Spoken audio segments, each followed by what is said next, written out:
Welcome back. Like most writers and actors trying to make it in Hollywood, our next guest was a celebrity's personal assistant. But not just any celebrity, though. He was the assistant to Princess Leia herself, the late, great Carrie Fisher. Now, when Carrie Fisher passed away in 2016, Byron Lane turned his heartache into a hilarious tribute to her in the fictionalised book A Star is Bored.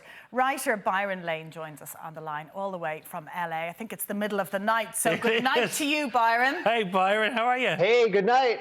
I'm doing great. How are you doing? We're keeping you from your sleep, but we won't keep you too long. We are quite fascinated with your writing, with your career. Simon and I were just saying we don't even need to look at these notes. We have so many questions for you. So let me start, Byron, by asking you, how does one become an assistant to one of the world's biggest stars? How does a job like that come about? So there are a couple ways. One, there are agencies in Los Angeles that help place assistants with people who need them. One of them is like the Help Agency. There's another one called the Grapevine. The other way is to know someone, and that's what happened to me. I really just got lucky. I was working as a journalist. I was a writer, and a friend of mine worked for Carrie Fisher's agent at the time. And when Carrie was looking for a new assistant, she reached out to my friend, and my friend was like, I know this guy, he's a writer, I think you two would get along. Are you interested in working for Princess Leia? And I was like, yes. So we set up an interview, and that was it.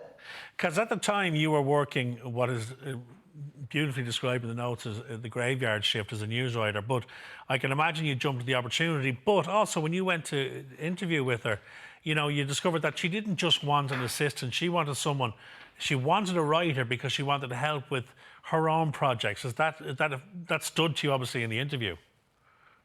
That's right. And another thing that was so interesting and fascinating about the interview was the first time that I was introduced to that level of wealth and fame and all that.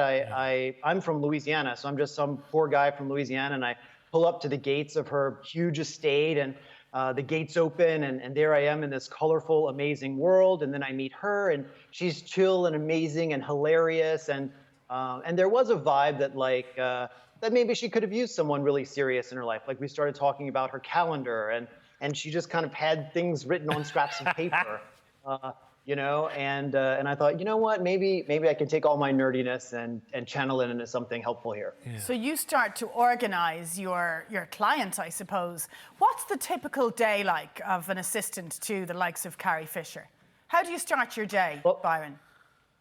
Well, it starts, I used to get there about 10:30, and sometimes I'd wake her up, and sometimes she was already up, and then I'd give her medicine for the day. We'd go over what's going on. Has she eaten? Did she have any appointments coming up? It was pretty chill when we were in Los Angeles.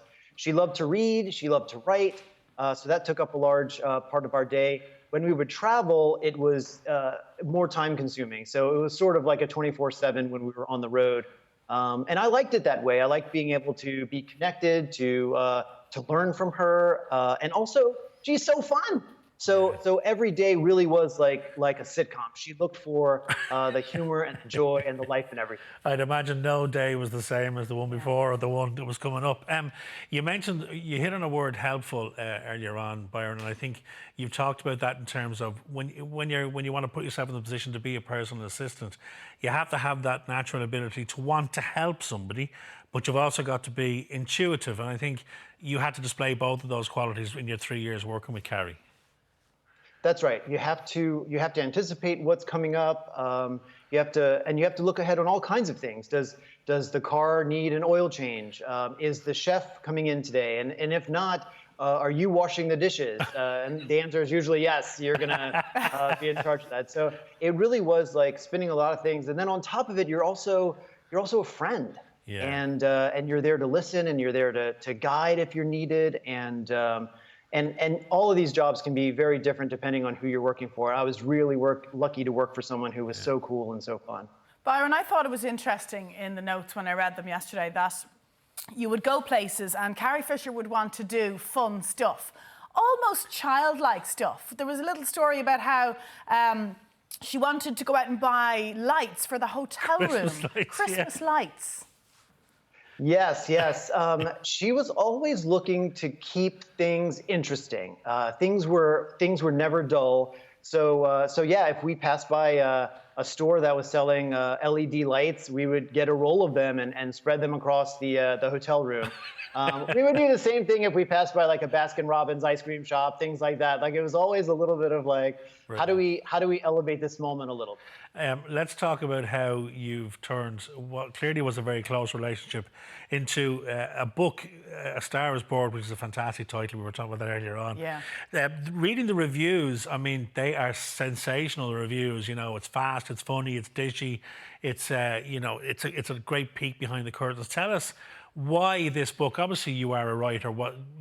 How soon after Carrie passed did you think you were able to maybe put her memory into a story, because it's based on her, I presume? Yeah, it's inspired by that. I changed names and some of the details and stuff to give it more of an edge. And also, Carrie liked to write that way too. Her books took real life and filled them with imagination and color. And so, and those are the books I like to read. So that's what I wanted to write. After she passed, I just did a little tribute on Facebook, talking about our time together and how much I loved her and the ways in which she changed and in some ways saved my life. And so many people responded, and I thought, maybe there's something about this relationship that will help other people, and so that's how the book got started. And how do you decide, Byron, is it the right thing to do to share stories about someone like Carrie Fisher? As you say, you actually ended up loving her as a person. It wasn't just a job. How do you decide if it's the right thing to do to write about them and their life? Yeah, well, she used to always say, take your broken heart and go make art. And so that's what I did. And I know that she'd be proud of me. She was always supportive of my other writing projects and that kind of thing. I learned so much about writing from her. In many ways, just doing this project felt like a tribute. But it also is filled with love. Like I said, she did save my life. I was so depressed at the time that I met her, and having her be in my orbit really did make me feel alive and gave my life a purpose and worthiness. And my gosh, I mean, you can't go wrong working for someone like that. And Listen, so that's Byron, we wanted to touch on your lovely. own personal journey that you've gone through, because you've had a tough time for yourself. You might tell us first of all, how are you, and where are you at the moment with treatment, etc.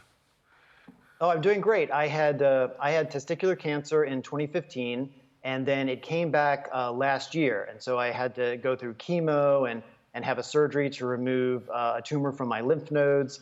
But I'm doing great now. I saw my doctor a few months ago, and I said, hey, can you help me cut the line to get the COVID vaccine? And he was like, sorry, you're too healthy. So that's kind of where I am. Isn't that a wonderful thing to hear? You're too healthy. Yeah. Listen, it's been an utter joy talking to you. Thank you so much for getting up in the middle of the night. Enjoy the sleep, which will be happening very soon.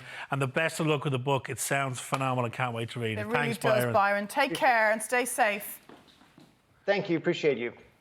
Byron's new book, A Star Is Born, is available now to purchase online. Now, up next, summer styles when we're outdoor dining. Fashion is up after this break.